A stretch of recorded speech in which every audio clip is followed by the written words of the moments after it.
So in these pictures, you can see a thermal image here taken using an infrared camera where warmer items glow in a warmer color, cooler items in a cooler color. This is pretty interesting. Underneath a regular light, a person's skin appears normal. We don't see that many marks, but underneath an ultraviolet light, now we can see these places of lots of different sun-damaged areas. They're not actually showing through like a freckle. They're underneath and require special light to view.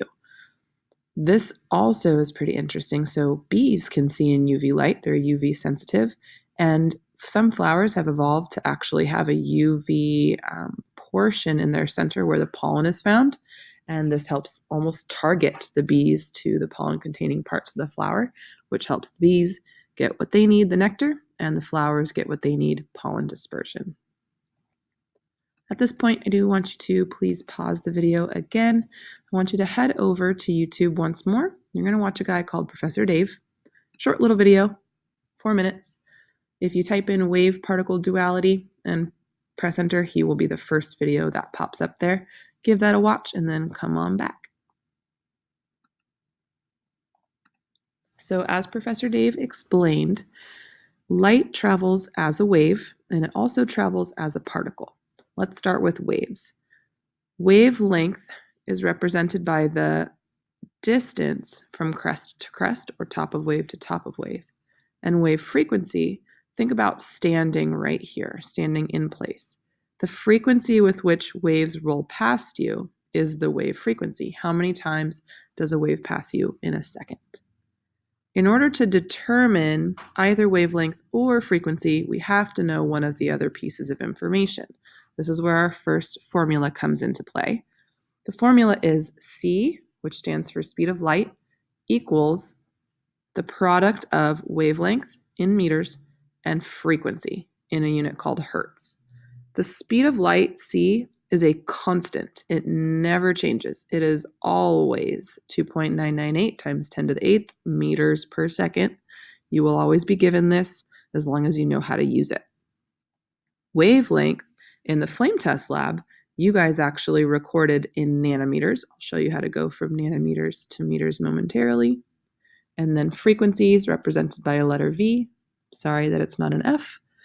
The product, again, of those two things makes the speed of light. So how would we tackle this? Let's say we need to determine the frequency of light with a wavelength of this number here. Since we know the wavelength, we can plug that in as lambda.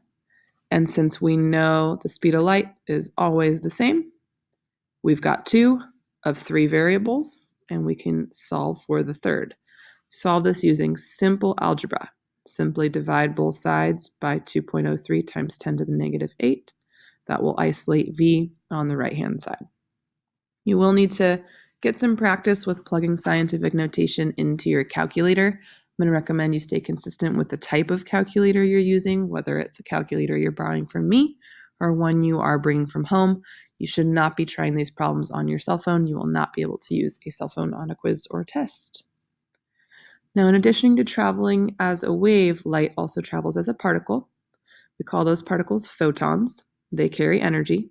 We can determine exactly how much energy using the second equation.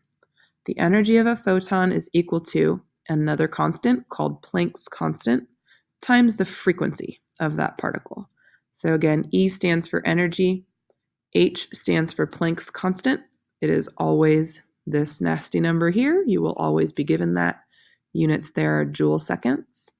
And then the frequency is multiplied by Planck's constant. So practice problem here.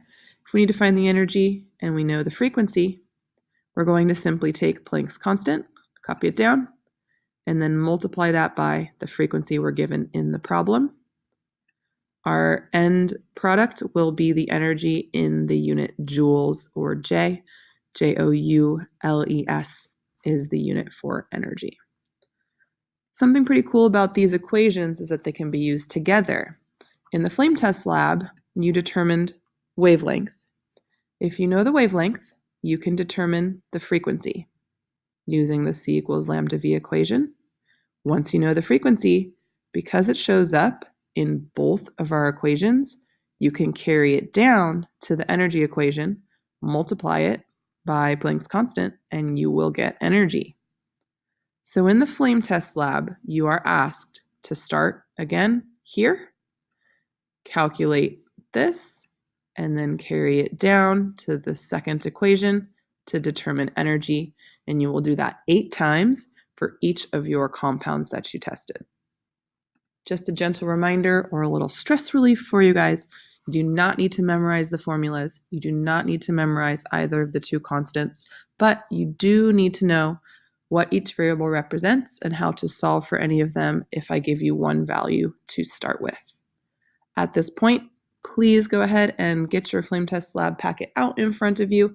I'm going to show you exactly how to solve for one sample, and then you'll keep on plugging away for the rest of them. So let's say that this was the data we had gathered for barium.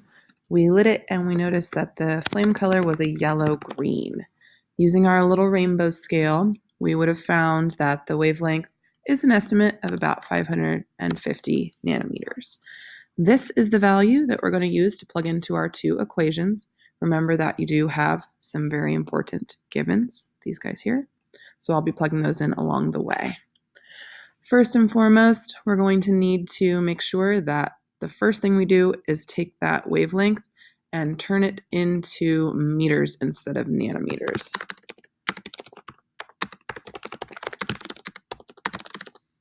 The way we're going to do that is we're going to take the 550 nanometers, and this is always how you will do this. Divide it by 1 times 10 to the 9th. The reason this works out is because there's 1 times 10 to the 9th nanometers in every meter. If we do that, we should find that the wavelength in meters is 5.5 times 10 to the negative 7. Now that we have this step done, we are going to take this piece and take it on down to step number 2. We're now ready to actually put it into one of our formulas. So to do that, I want to take the wavelength and plug it in as lambda in C equals lambda times the frequency. Because the speed of light never changes, we will simply take that and set that equal to the wavelength we just found, 5.5 times 10 to the negative 7. And V is the unknown. So again, if we divide both sides by 5.5 times 10 to the minus 7, that will leave us with frequency alone.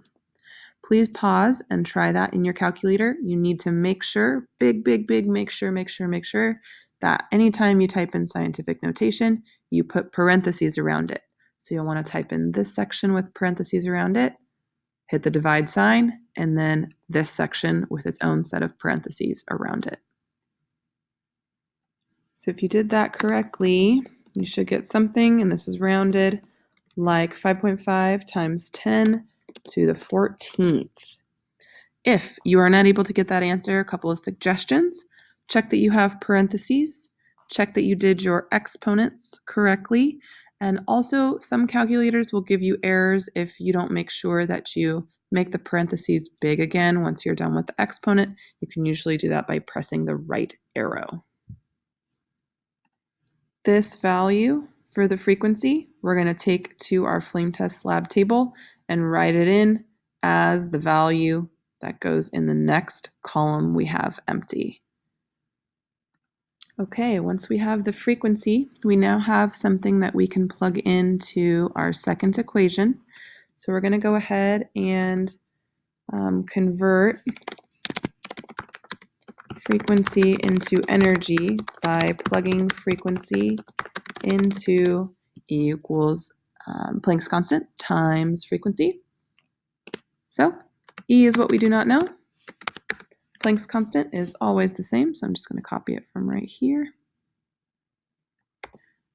Insert that, and then we'll multiply that by the frequency we found up above. Plug that